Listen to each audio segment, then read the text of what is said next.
শুনছি ওই মল্লিক বংশের হ্যাঁ একজন পীর ছিল। এখানে কি মল্লিক সম্প্রদায় আছে বর্তমানে? আছে। আছে না? কোন দিকে তাদের বসবাস? ওই যে তাদের বাড়ি বসবাসের যে ওই আশেপাশের যে বাড়ি ওগুলো কি মল্লিক বংশের? তাহলে হয় আমরা জানি মল্লিকরা তো উত্তরের উত্তরের বাড়িগুলো। উত্তরের আমরা জানি মল্লিকরা সাধারণত কাপড় বোনার কাজগুলো করে। ওনারাও কি সেই পেশা ধরে রাখছে নাকি অন্য কিছু করে? কাজ করে। আমরা নিজেরাও কিন্তু মল্লিক, আমাদের বাড়ি গোপীনাথপুর, ওখানে অনেক মল্লিক আছে। না, ওরা এই ব্যবসা করে না। ও, তাহলে ওই মল্লিক বংশেরই একজন লোক আর কি ওই মল্লিক পীর ছিল। আর ওই উবারা ছিল গাজী বংশের একজন। ওই গ্রামের পরে না, ওই বিলের উপর। বিলের উপর, ওখানে মাঝখানে বিল আছে। হ্যাঁ, ও, যে জায়গায় গেছিলেন ওই জায়গায় উপর। হ্যাঁ হ্যাঁ, গাজী দরগা কই আমরা। হ্যাঁ হ্যাঁ। আর মল্লিক পীর।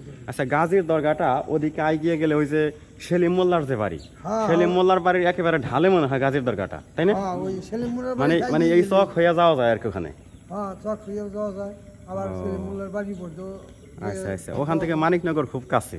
হ্যাঁ, আর এখান থেকেও তো মনে হয় মানিকনগরে যে এই চক পাড়ে দিয়ে এগিয়ে গেলে মানিকনগর না? হ্যাঁ। আচ্ছা, তাহলে ওনার সম্পর্কে আর কি জানেন? এই যে আল্লাহর ওলি, উনি কি মানে ইসলাম প্রচারে কোথায় কোথায় কি ভূমিকা রাখছে এ ব্যাপারে দু এক কথা বলতে পারবেন না?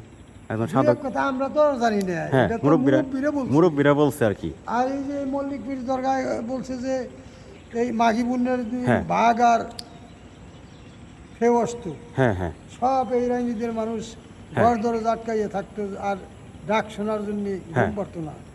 ডাকতে ডাকতে আসতো। হ্যাঁ, ওই মল্লিক পীর আইসে ডাক দিয়ে তারপরে গাজী দরগাতে চলে যেত। আবার জায়গার বস্তু জায়গায় চলে যেত। বুঝতে পারছি।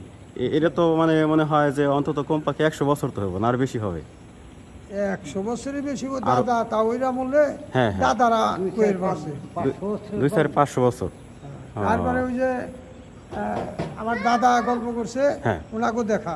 হ্যাঁ হ্যাঁ, দাদার চোখে দেখা ওই গাজী দরগায় ঘাটলা ছিল। হ্যাঁ, ঘাটলায় এরকম ঘাটলায় ওই যেমন আমার বাড়ি আজকে খরচ পাতি, হ্যাঁ, ওই যায় সেটা পাক পবিত্র হয়ে যে বলতো যে আমার এই জিনিস লাগবো, হ্যাঁ হ্যাঁ, তুমি এইগুলো আমার দেও। হ্যাঁ, একজন চুরি করে রাখছিল, তারপরে তো এরকম শুধু এই জায়গায় নয়, আমি আর অনেক জায়গার সম্পর্কে এই পুকুরে থেকে যে প্লেট আনার যে ঘটনা, এবং কি আমি ছোট ছিলাম নিজের চোখে ওই ঘটনা দেখছি একদিন।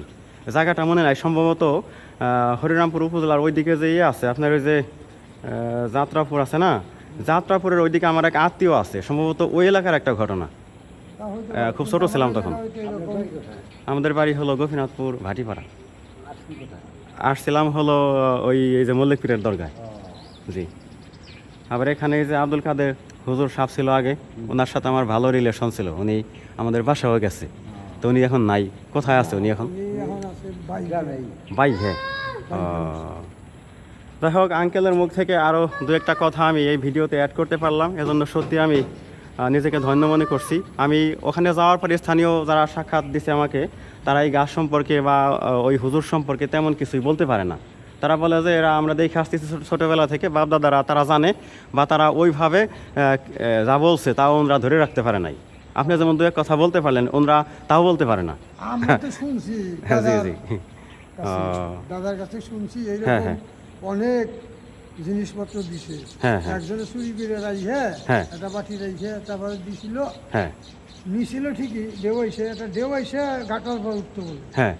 আবার যে ওইগুলো ধুইয়া মুইছে পরিষ্কার করে আবার নিয়ে দিত, কইতে তোমার মাল তুমি বুঝো। হ্যাঁ, যেভাবে আনছে ওইভাবে ফিরিয়ে দিতে হইতো। কোনো ব্যতিক্রম হইলে, কোনো ত্রুটি হইলে সেগুলো নষ্ট হয়ে যাইতো কার্যকরতা। আল্লাহর ওলির উসিলায় তো এগুলো হইতো, আল্লাহ দিত ওইগুলা, ঠিক আছে। আবার ওই যে ওই দরগার সামনে, গাজী দরগার সামনে যে একটা পুকুর, পুকুরে আমরাও দেখছি, পুকুরে পানি সাদা দুধ পুকুর।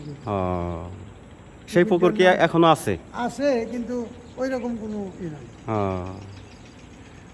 যাই হোক, এরকম অনেক কাহিনী ইতিহাস সারা বাংলাদেশ জুড়ে ছড়িয়ে ছিটিয়ে রয়েছে।